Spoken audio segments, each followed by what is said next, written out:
इस वीडियो में हम आपको जीके के इनबिल्ट बैटरी वाले साइकिल्स के ब्रेक लीवर को बदलना सिखाएंगे।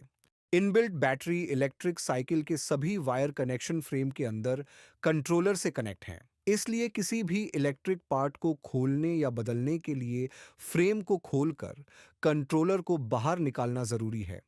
सबसे पहले साइकिल को उल्टा कर लें। डाउन ट्यूब के नीचे एक पत्ती लगी हुई है। उस पत्ती के दोनों बोल्ट को एलन की से खोल लें। बोल्ट खोलने के बाद पत्ती को हटा दें। अब इसमें से वायरिंग के साथ कंट्रोलर को बाहर निकालें। ध्यान रखें, वायरिंग और कंट्रोलर को फ्रेम से बाहर निकालते समय किसी भी वायर को कोई हानि न पहुंचे। वायरिंग बाहर निकालने के बाद बैटरी को कंट्रोलर और चार्जिंग सॉकेट से डिस्कनेक्ट करें। येलो वाली सॉकेट बैटरी को चार्जिंग पॉइंट से कनेक्ट करती है। पहले इस सॉकेट को डिस्कनेक्ट करें। बैटरी में दो मेन वायर्स कंट्रोलर के साथ कनेक्ट हैं, रेड और ब्लैक। इन्हें कंट्रोलर से डिस्कनेक्ट करें। ध्यान रखें, डिस्कनेक्ट करते समय बैटरी की मेन वायर्स आपसी संपर्क में न आएं, इससे शॉर्ट सर्किट होने की संभावना है। बैटरी इन दो बोल्ट से फ्रेम के साथ अटैच होती है। पहले इन दोनों बोल्ट्स को एलन की से खोलें। बोल्ट्स खोलने के बाद बैटरी को बाहर निकालें। बैटरी के साथ एक ब्लैक कलर का रिबन अटैच होता है, जिसकी सहायता से आप आसानी से बैटरी को बाहर निकाल सकते हैं। ध्यान रखें, बैटरी को फ्रेम से बाहर निकालते समय कोई वायर को हानि ना पहुंचे। बैटरी निकालने के बाद थ्रोटल और ब्रेक लीवर की वायर्स के कवर को हटाएं। लेफ्ट साइड ब्रेक लीवर को खोलने से पहले ग्रिप और स्विच को हैंडल से बाहर निकालें और राइट साइड ब्रेक लीवर को खोलने से पहले थ्रोटल को बाहर निकालें।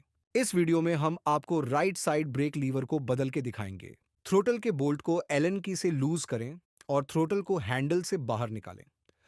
अब ब्रेक मशीन से वायर को रिलीज करें। ऐसा करने से ब्रेक लीवर से वायर निकालने में आसानी होगी। अब वायर को ब्रेक लीवर से बाहर निकालें। ब्रेक लीवर के बोल्ट को एलन की सहायता से खोलें। खोलने के बाद ब्रेक लीवर को हैंडल से बाहर निकालें।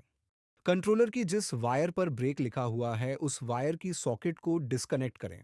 अब इस वायर को किसी अन्य वायर या धागे के साथ टेप करें या अच्छे से बांध दें।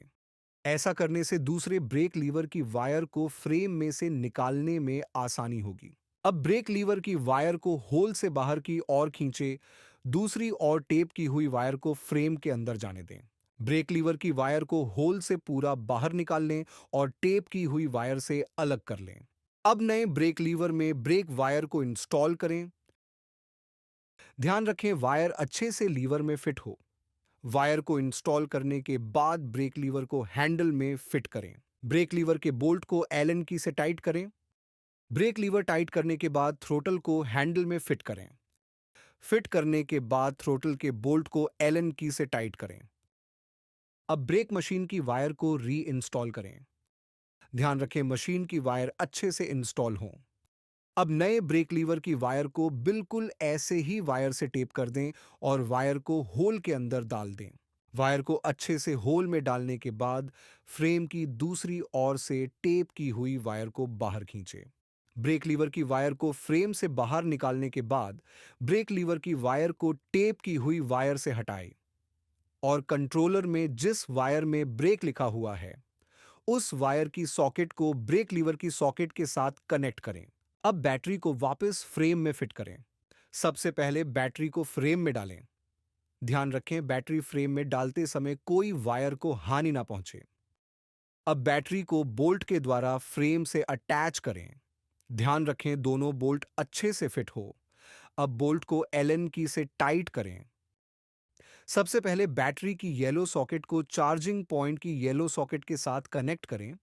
बैटरी की मेन वायर्स को कंट्रोलर के साथ कनेक्ट करें। रेड वायर को रेड के साथ और ब्लैक वायर को ब्लैक के साथ। जरूरी सूचना, दोनों मेन वायर्स को कंट्रोलर के साथ कनेक्ट करने के बाद उन्हें टेप से अच्छे से कवर करें। यह करना बहुत ही जरूरी है। ऐसा न करने पर शॉर्ट सर्किट हो सकता है और साइकिल को हानि पहुंच सकती है। अब कंट्रोलर और वायर्स को अच्छे से फ्रेम में डालें और ध्यान रखें, कोई वायर फ्रेम के बाहर न रहे। वायर सेट करने के बाद पत्ती को फिट करें। पत्ती के दोनों बोल्ट लगाएं और अच्छे से टाइट करें। बैटरी साइकिल में फिट हो चुकी है। थ्रोटल में की को ऑन करें और मोटर की वर्किंग चेक करें। आशा करते हैं आप साइकिल के ब्रेक लीवर को बदलने में सफल हुए। अगर फिर भी आपको कोई परेशानी आती है तो आप हमारे कस्टमर सपोर्ट से कनेक्ट करें।